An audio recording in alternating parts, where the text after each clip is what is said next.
I'm not even there yet. Hi, if you're watching. No one's watching. I don't think anyone's watching. So we're good. We're having coffee, though. Mhm. We are. Yep. One person's watching now. We don't know who it is. Good morning. Hello, everybody. Who's out there? Identify yourselves. I'm Bert. I'm Jimmy. Hi, Justin. Justin is having tea. In another part Shelly's of here. Hello, Shelly. How are you today? Good to see you. Thanks for coming on in. I have my coffee in my Curious George mug. This is my favorite mug because it has this little spinner thing. Mm-hmm. And I had one from Universal that broke, and I finally found another one. 10 years later. Yeah, it's about 10 years later. And then about 2 months later, he found another one. We have two of them. Yes, now I have two, and I have two and a broken one. Just in case. Oh, look, it's all friends. We might as well be Zooming right now. Hello, Mary. How are you? Thanks for coming. Do you guys have your coffee ready? We spent all day trying to figure out how to button shirts because we forgot how to use this feature on a shirt. And we also spent a lot of time trying to figure out where to set this table so the lighting would be just right. So if you've been to our house, you're like, what table are they sitting at? This is not the in our house usually. Mary, is the whole family there? Is everybody watching, or is it just you? I think it's a delay, so they're not like. Mm-hmm.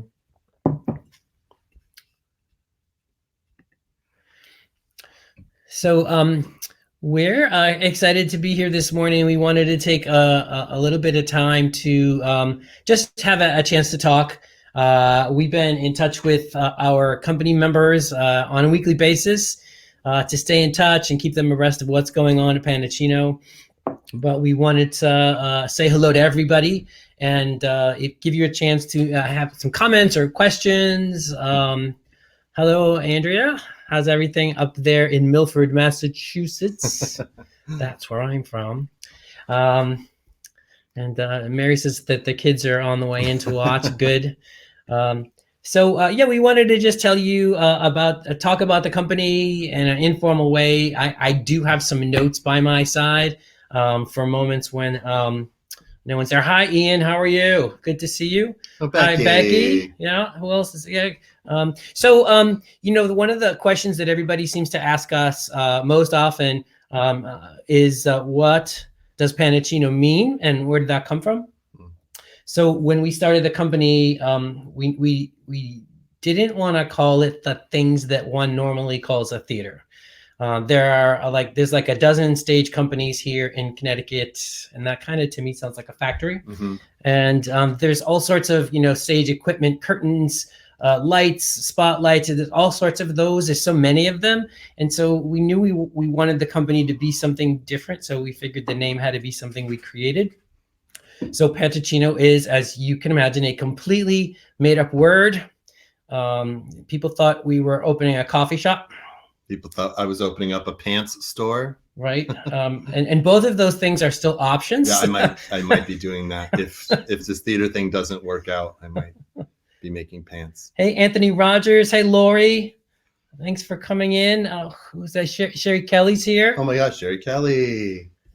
Yeah, what Sherry says. Hey, Jimmy, good to see you. Hello, we love you guys. We love you too. There's Becky. So Pantochino, it's two things. So panto comes from the British theater form pantomime, which is sort of like was developed in Commedia dell'arte and then took on its own sort of thing. It is a family entertainment, usually a panto for short for pantomime, is a children's friendly story, a Little Red Riding Hood, Cinderella, Aladdin.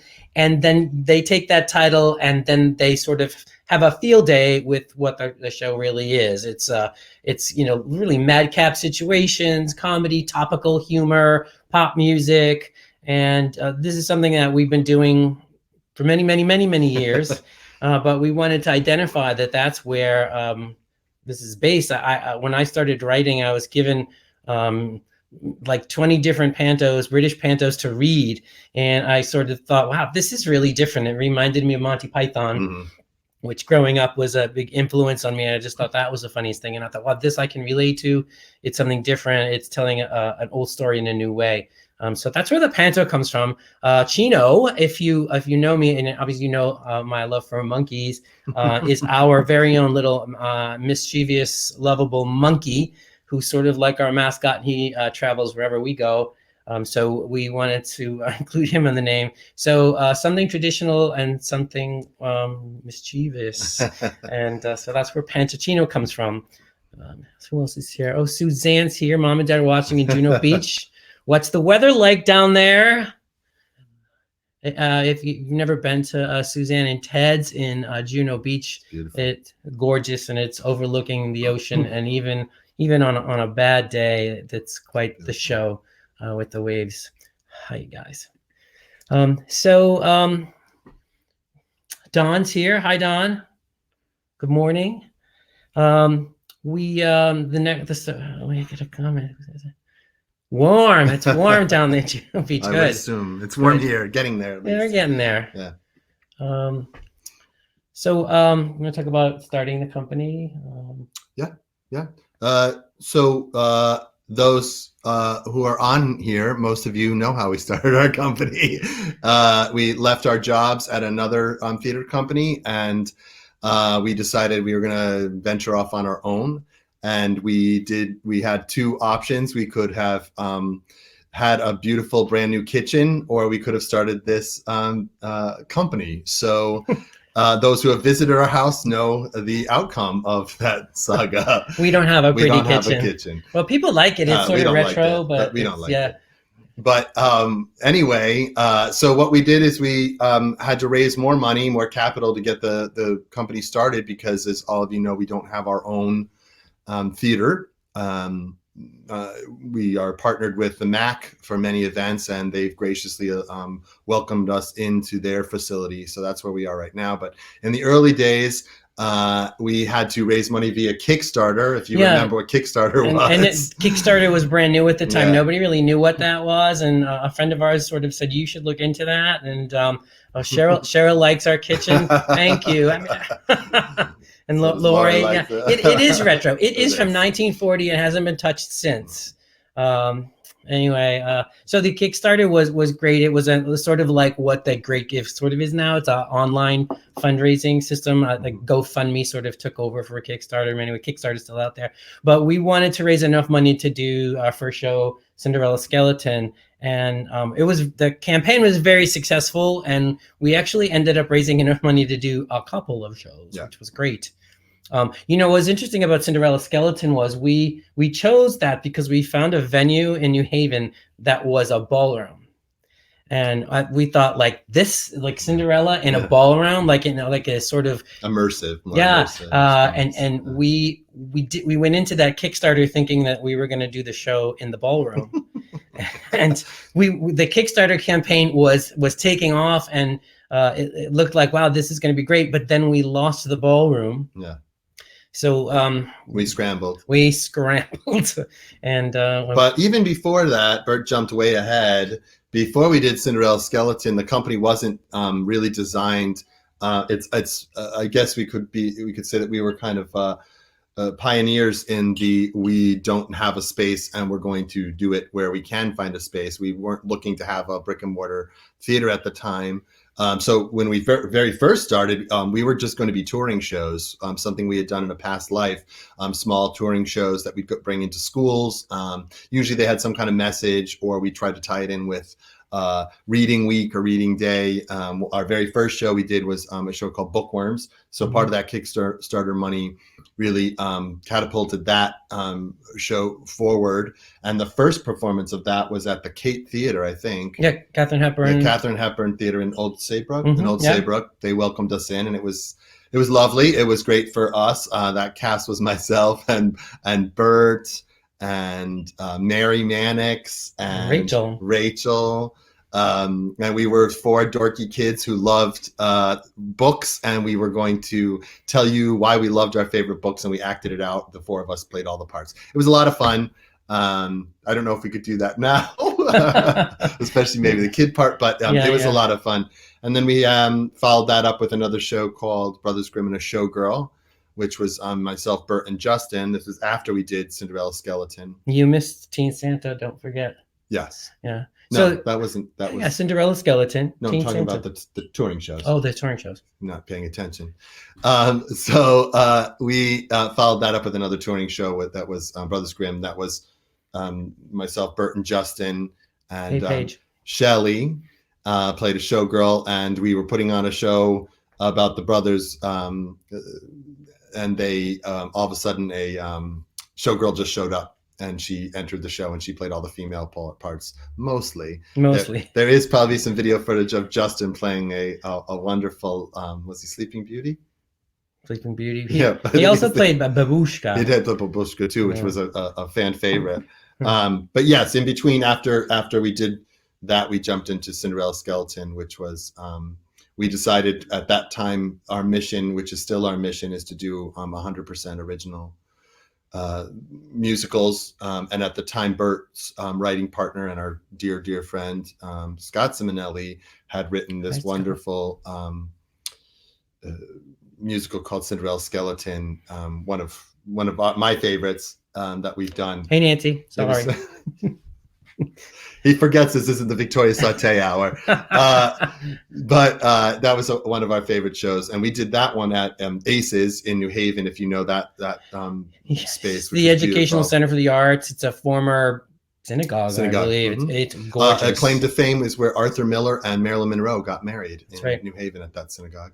And it's a beautiful space, and we were welcomed in there by everyone at that facility, and we became good friends with the technicians there. Who we did quite a few shows there, and they're amazing people who we've stayed in touch with. And then you're right. Then we moved all over the place. We did a couple shows at ACES. We followed that with the Groovy Ghoulies, and then we followed that with A Little Dog Laughed. If you saw that, you saw a lot.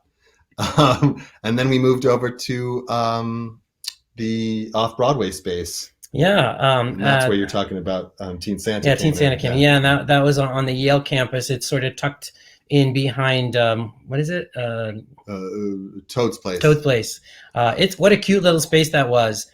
And our friend Sean Boyle was at Yale at the time, and Jason Bolin. Came in. Yeah, what a great time that was. We did a couple of shows. That's where we debuted the Brothers Grimm. In that little space. Oh, we didn't do and then we toured. Oh, okay. That's fine. Right. Look, it all blends. 10 years later. Carol says, "Love your production. So glad you're in Milford." Thank you, Carol. Thanks, Carol. Yeah, we love to be in Milford too.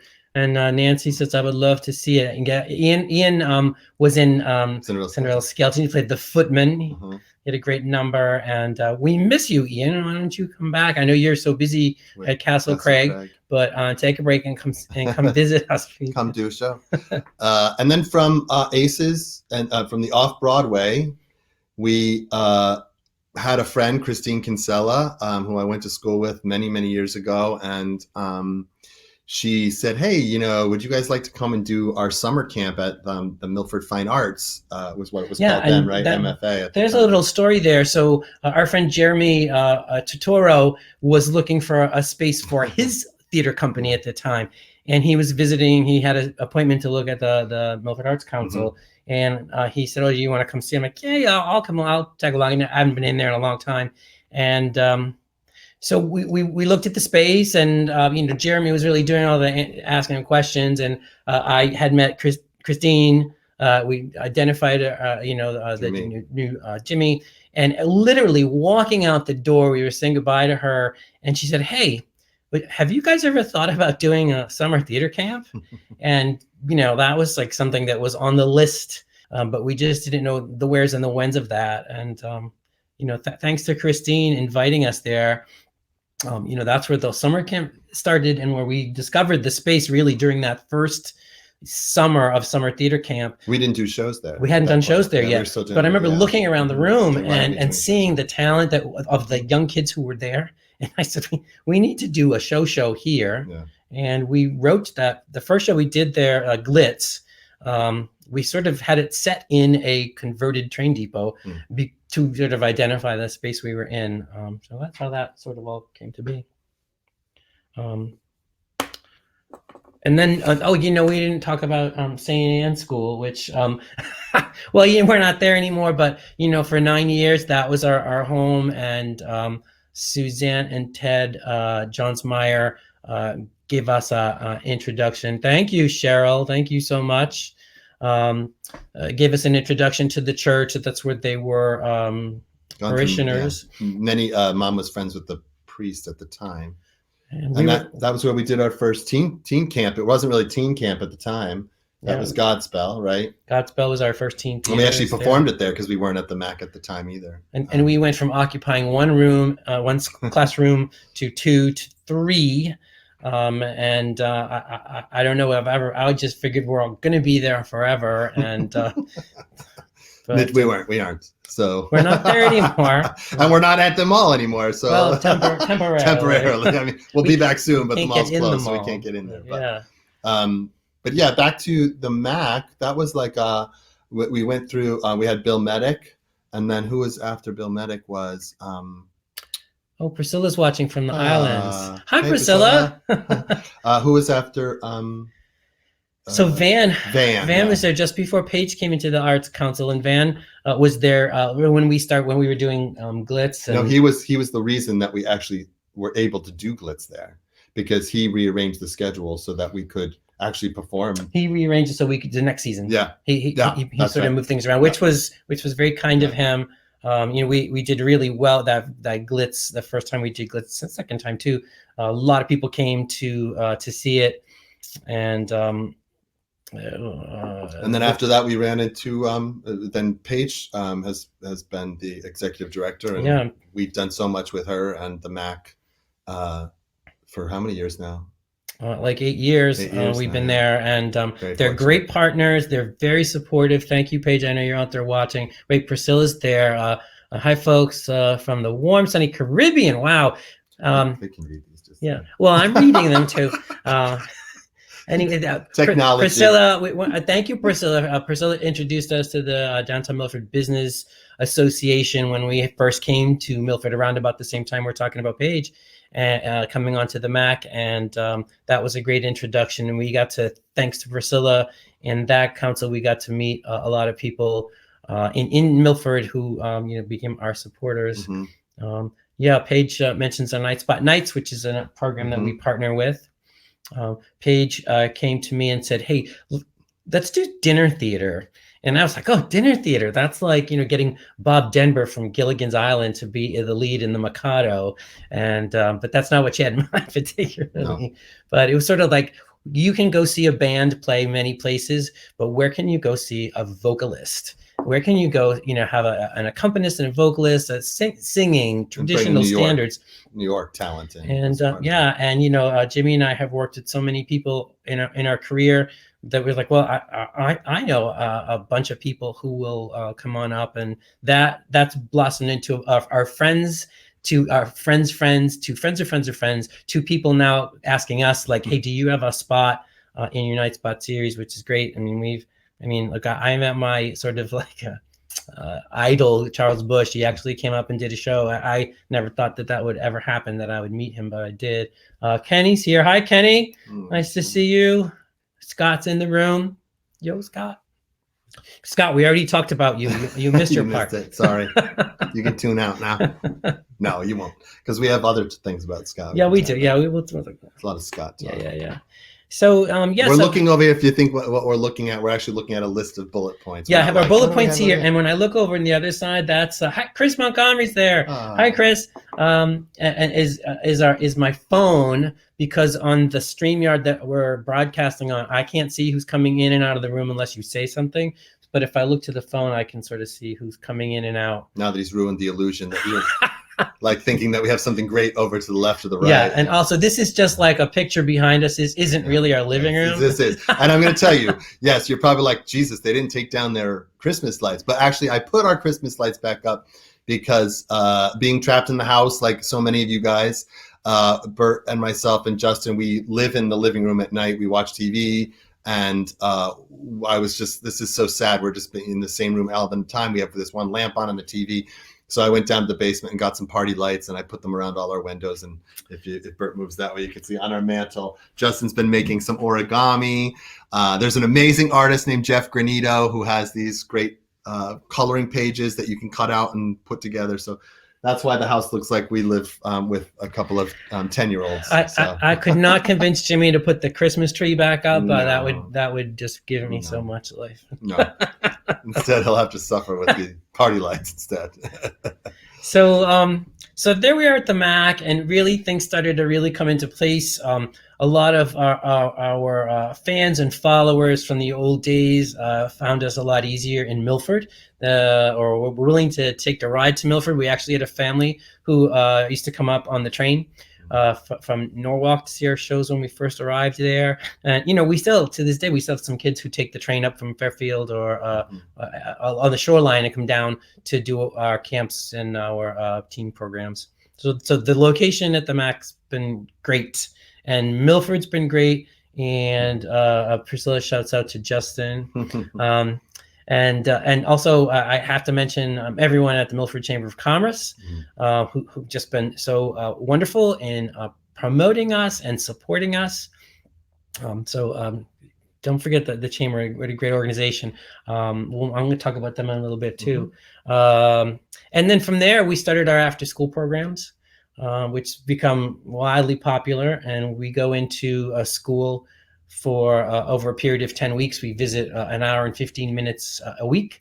And in that time, we put on a original mini musical custom tailored for that school and the number of participants, which has been anywhere from 22 to we had 100 and something in Hamden one time. Previous to that, though, that wasn't new to Pantochino. I had been doing this. I did this program all over Connecticut and Stratford for 20 years previous to that, probably, or I've been doing it for about 20 years now.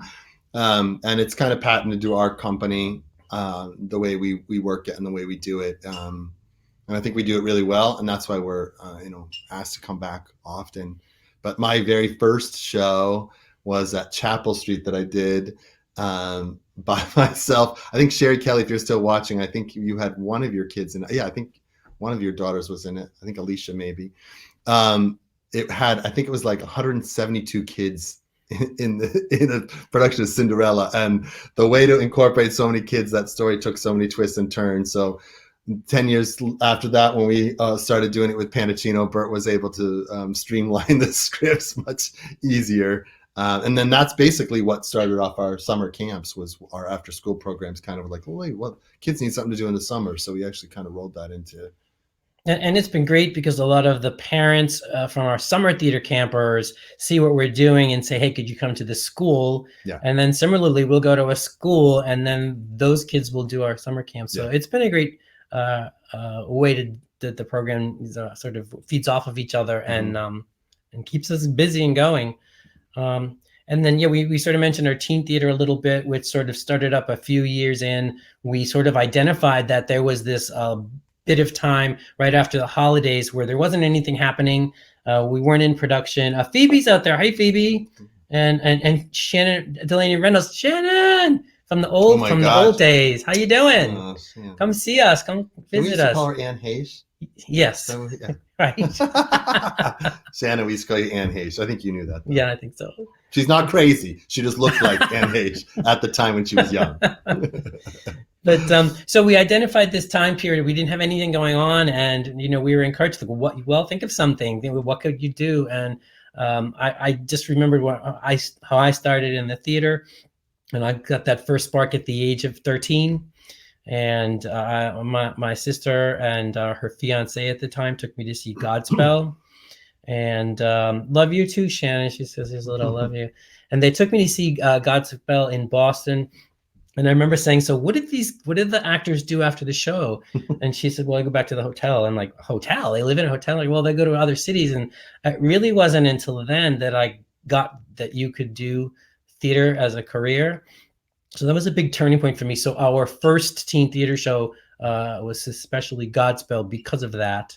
And then the program's really grown. I think we had maybe 11 kids in Godspell. Yeah, and a lot of them are like out of college. Yeah, and we've moved on. they've all Kylie graduated. Poggio is like now she's in college. Yeah, I think everybody in that lot or out is out, and the next batch of kids who came after that, they've all just graduated. Sad. Every year we lose more. We just lost the largest group. But I think with our teen theater, most of those kids had gone up through they started, I know Jackson Burns started our summer camps. And then when he got old enough, he transitioned into, I think there was a couple of years where he did both teen and summer a lot of kids do that. So Cheryl has a comment there. Mara's researching Drowsy. Drowsy chaperones our summer production. And this goes way back because Cheryl was a teen actor and I worked with years and years ago. And now it's a pleasure to still be in touch with her and to work with her daughter, who did our summer theater camps and now is in our teen theater. She's very talented. Say hello to Mara. Deborah Murray's out there. Hello. Hey. How you doing? And then Becky says, your commitment to theater from children and teens. Oh, thank you, Becky. Well, Becky's such an important part of our summer theater camps and our teen theater. We're always on the same page with Becky, and she is such a hard worker and very talented. And hi. So this is our teen theater. And what else? I'm going to talk about, after all our time at St. Anne's, the big move to the mall was this year. And that was really, that was my birthday present this year, was an email from St. Anne's School saying that our time there had come to an end and they're going to use the building differently. We were sort of in quite a spin there, September, October, November. And we looked at like everything from like the basement of Prime 16 in Orange, where there was no heat or windows. We looked at a whole bunch of spaces that were really tiny that we were like, well, we can probably rehearse in here, but where are we going to store? For those of you who don't know, we had over 700 square feet of costumes in a room. So if you haven't never been to one of our spaces, we knew that was part of it, or we'd just have to get rid of our costumes. And then we had another 700 square feet of set pieces, props, all that kind of stuff. So it's imperative that we could find a place for all that, because then we're saving money every year, but we really don't, because I always make new costumes. And I think we drove past the Connecticut Post Mall like at least twice a day. The last place I ever thought would be available to us would be that space, would be in the mall. Peg Carbonneau's there, and Richard's there. Hi, guys. Thanks for coming in. Oh, it's Amara. Mara's here. Hi, Amara. Nice to see you. Holly's there. Hi, we love you guys too. Say hello to the girls and your husband. Sort of as chance would have it, someone recommended us, someone in the mall, actually a friend of mine who worked at Bosco. Who you met through the chamber. Who I met for the chamber. She's in my leads group on the chamber. And I got a call from the mall, and who had been a sponsor to the company. They sponsored our season, but I never thought it would be able to go there. And lo and behold, a lovely space, a perfect space for us. More space than we had. More space. A raw space, a big empty former dollar store down by the Sears end of the mall became available, which is great because there's an entrance right there, and we can pull up a truck and get in and out of there when we need to. It's also, Janine, who's our contact at the mall, calls it the quiet corner of the mall. Because there isn't a lot of action. There's the little playground for families and kids to sort of roll around in right in front of where we are. And so we moved in there, and my gosh, we get so much help getting us into that space. And oh my gosh, it was It was it crazy. was crazy to pack everything up and to get it there. But we appreciate all the help of so many supporters. I see Joanne Guthrie's out there. Oh, Oh, and Zach. Hey, hey there, how Zach. you doing? Zach's out there. Yeah. Oh, awesome. Hey Zach, hope you're doing good. So yeah, we got into the mall. We set it up. We had lots of help. Dawn built a whole bunch of stuff for us, and we had the floor painted. It looks great. It's a really great space, and we barely got to enjoy that. We were sort of all set up. We did rehearse a good chunk of Pippin there with the teens, and they loved the space. I'll tell you why they loved the space, because it was located just down the hall from the pretzel store, yeah. and the pretzel store on a Saturday afternoon with the line. They need to sponsor us. They need to sponsor us. show. Like 30 kids with those big, tall cups of filled with pretzel nuggets. Yeah, that's what they lived on. So anyway, that was good for them. And you know, it was great to rehearse the show there. It was so much fun, and I think the kids had a good time. And we had just begun rehearsal for our special event 1970, which the early rehearsals that we had there were so promising, and there was the music of the year 1970. Kim's here. Hi, Kim. Nice to see you. Justin wants pretzels. Just all the pretzels that means.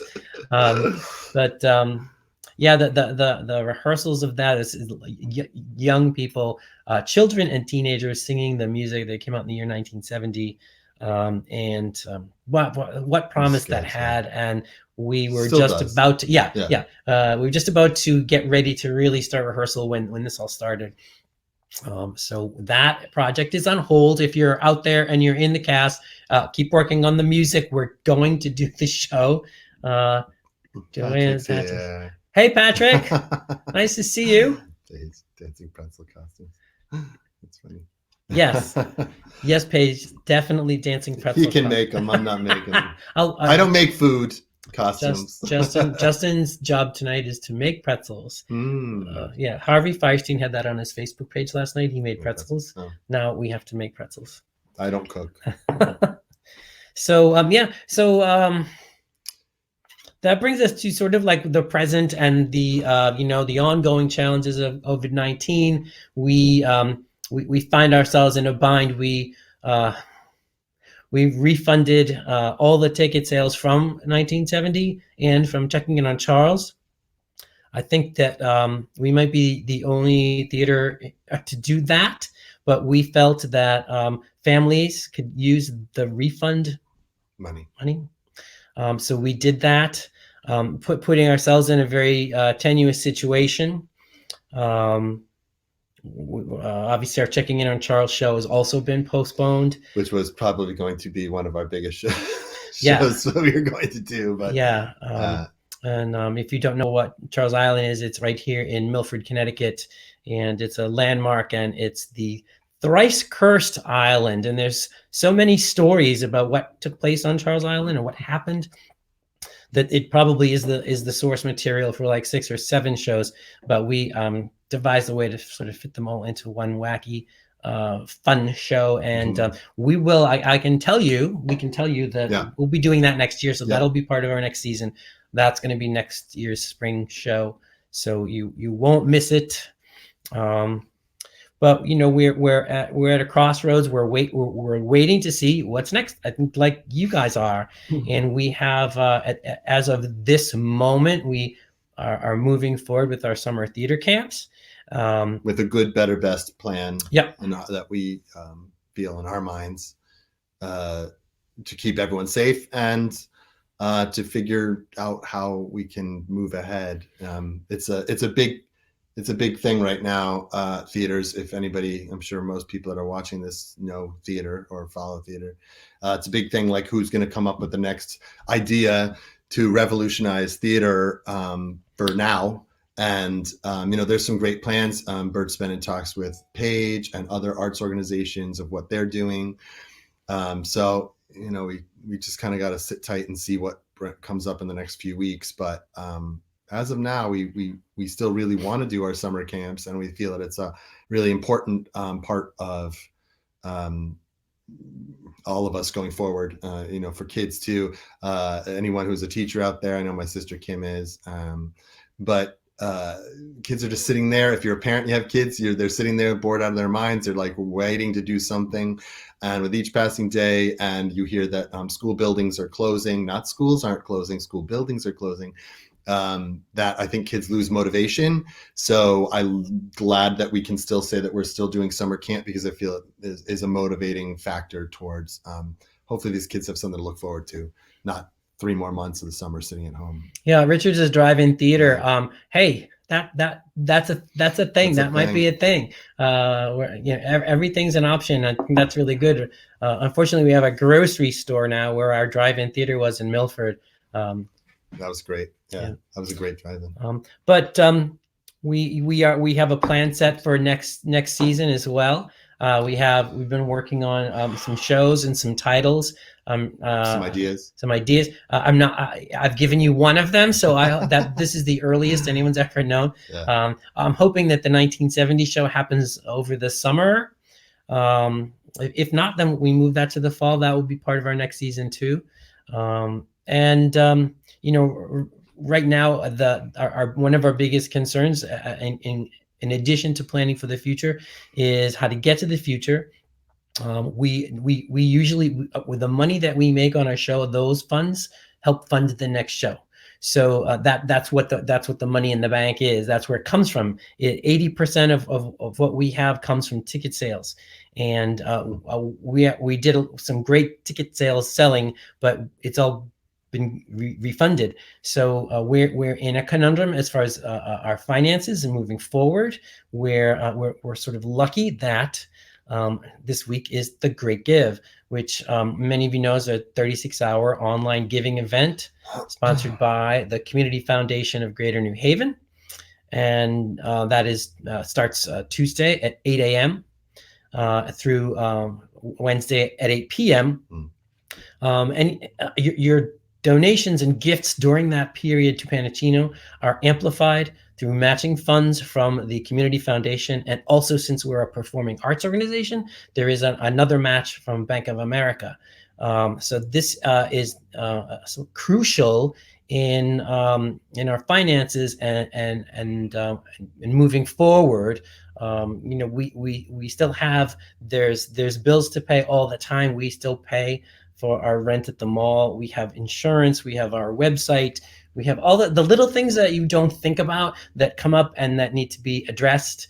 And so we're hoping that you will help us out during the give. And here's the thing: no amount of money is too small. And we totally realize that there's a lot of people hurting right now. But if you give what you can, or if you can't, spread the word. Tell your friends, tell your family, talk about Pantochino, talk about the Great Give, and hopefully we'll, just like when we started long ago, our Kickstarter program was such a success. We can get equal success this year in the Great Give. We do have a goal of $20,000, which it's so funny. I mean, to us, that's a lot, and that will help us get to next season and sponsor it next season. But there are so many other theaters who are looking for millions of dollars over the summer to raise, and so I kind of feel like, wow, it's a drop in the bucket compared to what everyone else is asking. And that's because Jimmy and I, we've always we sort of trained in theater how to save money and how to get the most bang in the buck, and we do that at Pantochino all the time. We're good at it. We know how to do it, and luckily we have the creativity in our company and our company members, and everyone pitches in, and everyone wears a lot of hats, even though I generally wear this hat. So Cheryl, singing telegrams. Yeah, Cheryl, you would be so good at that. Well, yeah. You would be so good at doing it. Would you like to do that? There's Kathy's there. It's a blessing to be small. Well, it is. It is.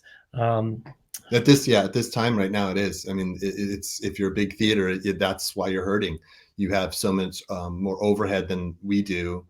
People that are looking for millions of dollars, they're looking because that's what they need to get them to the next stage of their of their business. And like Bert said, we are very small, and we keep ourselves pretty tight. We don't hire out people to do costumes. Bert generally directs all the shows. So I'm in most of the shows. Bert comes into the show, so we try and keep things down. I mean, for those of you who don't know, we are a professional theater company. We do pay our performers, and we pay our creatives.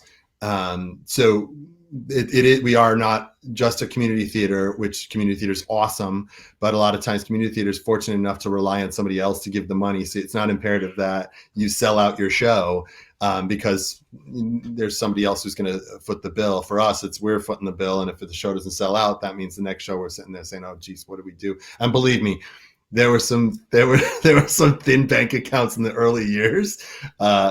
Shelley and Mary can attest to that one. We did a show called Glam Kitty Squad, and I think every time we went on stage, we rolled our eyes and we're like, "What are we doing?" But yeah, we've had some great successes and some lean times too. So we've been fortunate the past few years to be able to keep our productions going because we have had good success. And the other thing, like going back to our what we're going with our theater, the small theater like Paige had mentioned, is we're very fortunate because we're adaptable, including Paige, because we are small. The MAC is adaptable. They can change overnight. We can change what we are. And if you have been following us for the 10 years we've been in business, you will have noticed that we've changed our who we are. Especially when it came to, I remember 5 years ago, we noticed that our spring show was not selling. Bert was, people just weren't coming. They were great shows. They're some of my favorite we were shows. sort of saving our big sort of Panto title for the spring, and for whatever reason, people weren't coming. Sports, I think it was the first sign of like warm weather, and sports were kicking in for kids on the weekends, so people just tend not to go to the theater. And then Bert said, well, what if we did something that's like a little more adult, family friendly? Like the whole family can come, but it's not just skewed to like a fairy tale or like a children's story. So our first one was amazing. It was called Nani Semino's Kitchen, which was kind of autobiographical for Bert. And it sold amazingly. If you saw that show, we were really fortunate how well it did. And that was followed up by Italian Wedding Soup, which Nani Semino made sort of like a sequel-ish. And then we just did, Bert had this idea years ago for this Waffle House musical that we did last year. And we were like, I don't know, it doesn't have Nani. It's not about Italians. Is it going to sell? Is it not? And it sold just as well as our other shows. So, for now, that's kind of the path we're taking in the spring. We're going to be like the Charles Island show coming up next spring. We're going to stay on that trajectory. And adapt. We're putting in we're putting in some other little things that we have some ideas for, and like Paige just said, our Night Spot Night series. We're going to see what happens with that, and Bert and Paige have some ideas. If we're not getting in the theater, but I'm sure we will be getting in the theater to be able to perform those. But there's when the whole COVID-19 thing first came out, everyone was using the expression "with an abundance of caution," and I totally get that. I wrote on our whiteboard in our kitchen, which is where we go to find what are we doing this week. It says in big letters, "an abundance of hope," and I look at it every morning when I get my coffee, and it helps me get through the day, and it puts a positive spin on things. An abundance of hope, and that's how I feel about our company and moving forward and the great give. Yeah. And we've been fortunate that we've been able to stay positive and optimistic going forward. I know when we'll partially because we stopped watching the news, but we were read it, but I don't watch it. Yeah, we read it, but we don't watch it anymore. But we're very fortunate that we've been able to stay positive, and we look forward to what's coming up, and we embrace what's coming up, and the how we'll have to adapt to what's coming up. And I feel that if we all go through that, we'll be better off. Yeah. Your mom just wanted to remind everyone we are a not-for-profit company. Yeah. We're 501c3. And John, hi John, is so kind as to put our little our how to get to the great give. Yes, thank you. Thanks, John.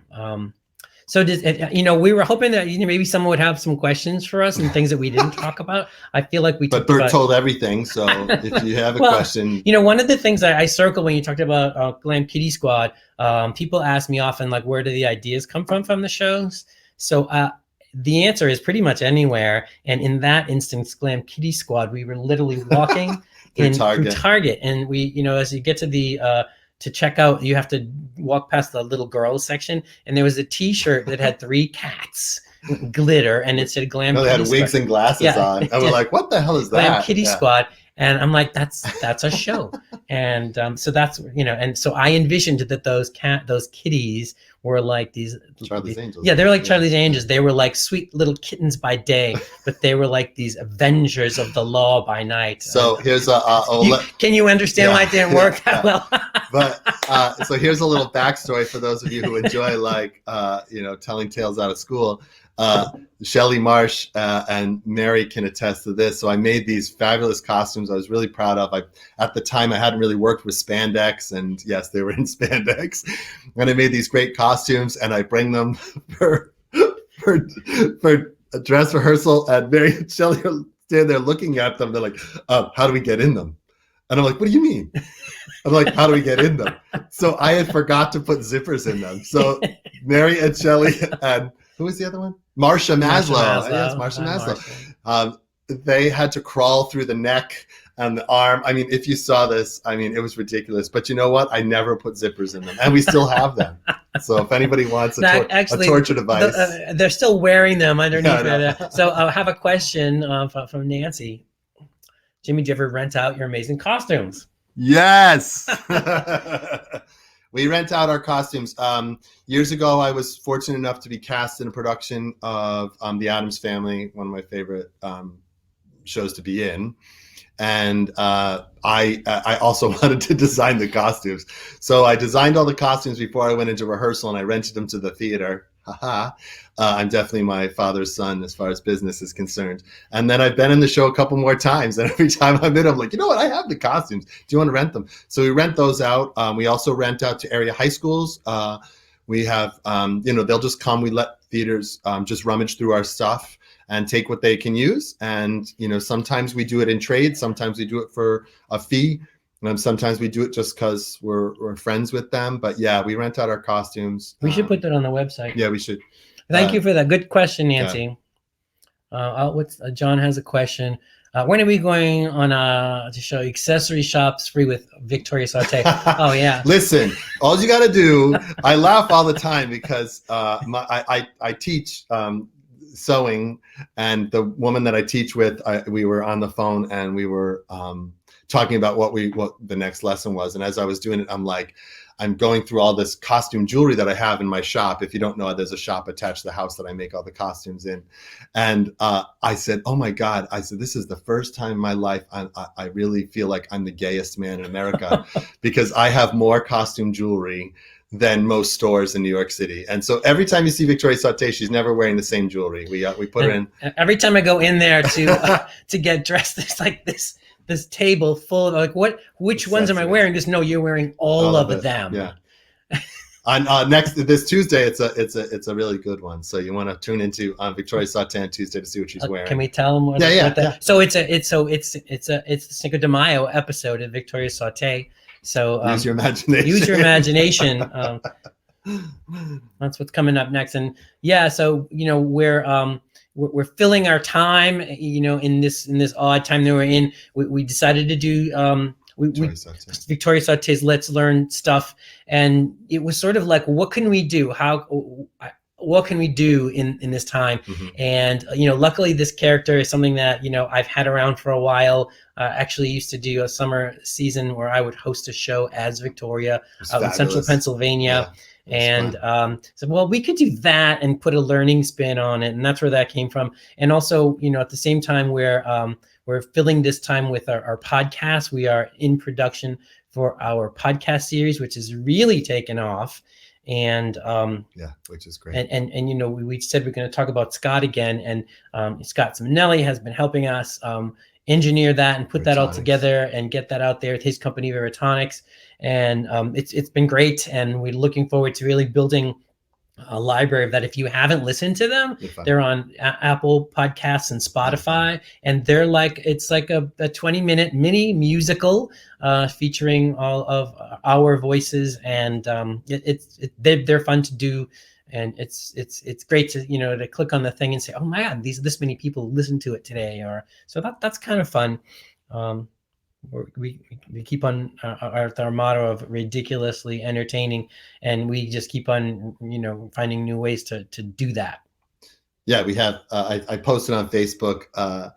I think it was last week, about our house and how, and I'm sure for most people, it's your house has changed tremendously in the past 6 weeks. Now your home is your school, is your workplace, is your cafeteria, it's everything. And I laugh because our house, if you've been here, it's a small cape, and it's kind of open-ish. And Bert's at our dining room table with the glittery bunker that's behind him is a piece of fabric I have that's strung across a coat rack that we wheel in and out for a set, for a backdrop. And then Justin runs downstairs with his computer. In front of me, I don't have one of those ring lamps. So in front of, back of my computer is like all these different lamps all set up so that I can lit. And then we have in our living room, Justin comes down with the microphone and the computer, and we're recording podcast stuff. And then he runs back upstairs to his bedroom where he has his equipment, and you hear him playing some songs. And then I'm in my shop making whatever. So it's like our houses have totally changed so much. Yes, Cheryl, if you go to the Pantochino website, under the shows tab, you can just scroll down, you'll find podcasts, and that's a fast way to get there. Who else has a question for us? We have just a little bit more time left. We missed, didn't anyone else join in? Yeah.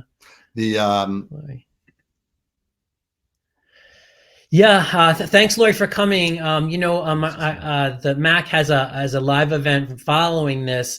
It's the Gypsy Swings. It's a sort of a brunch concert with Doug Monroe, who is a very talented musician who used to play on the soundtracks of all of the children's theater that we did in a past life. He's super talented, a really fun guy. Nice guy. And I think if you go on to the milfordarts.org website, there's probably, or their Facebook page, there's probably a link to that. That starts at noon.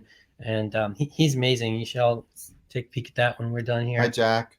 Jack Salibi, how are you? Jack Salibi was a baby. It's so funny. Jack Salibi posted a photo a couple weeks ago of a rejection letter for when he was a child to a show that Bert was casting. And I was like, yeah, but he got in that show. It's like, no, it's probably the year before. And then he got in. Yeah, he did. Now he's done amazing things. He's off all over the world doing. He was just on the Wizard of Oz tour playing, I think, the Scarecrow. And he's a writer. He creates his own work. So yes, we enjoy his. But yeah, that's about it for us, right? Yeah. Thanks, Paige. So also, yeah, I mean, back to the Mac though. You check out if you're here and watching us, go check out the Mac's website. I know they have some new things that they've listed for online events. I know that they're doing something with their theater company, Eastbound. There's a writing workshop that they're doing. Also, really quickly before we let you all go, on Great Give Day, please tune into our Facebook page. We have some really fun things planned for that. That we're going to be doing live to keep people entertained while you're at home. What else? I just wanted to do, I just want to have just a few shout outs before we go. The Community Foundation of Greater New Haven, who sponsors The Great Give, has also sponsored us in so many different ways and inspires us in so many different ways. I want to shout out to them, to the Milford Bank, who has been a supporter of ours since we first came to Milford, Birch and Moses. I want to thank Justin for all the work that he does. I know he's somewhere in the house, and but his work and commitment to this company is unbelievable. And I want to shout to Joe Landry, who Joe and I are actually collaborating on a new play right now, and hopefully that's something you might see soon. online. But he's a friend of mine from forever. And literally the first thing Pantochino did was a reading of a play that he and I wrote called Lifeboat Darling. It's fabulous. And that was like 10 years ago. And we've been trying to figure out a time to work together again. And now we have the time and we're working on something. But he's also cooked up all of the graphics that you see on our posters and our website and all that. So we couldn't have done that without him. And you guys for tuning in this morning, giving us a piece of your day and listening. We love you all, and we can't wait to be in front of you again on stage live. And that'll be soon. Yeah. With an abundance of hope. All right, you guys. Bye. So you guys have a great day. That's the little logo that I did. It's very cute. Bye, everybody.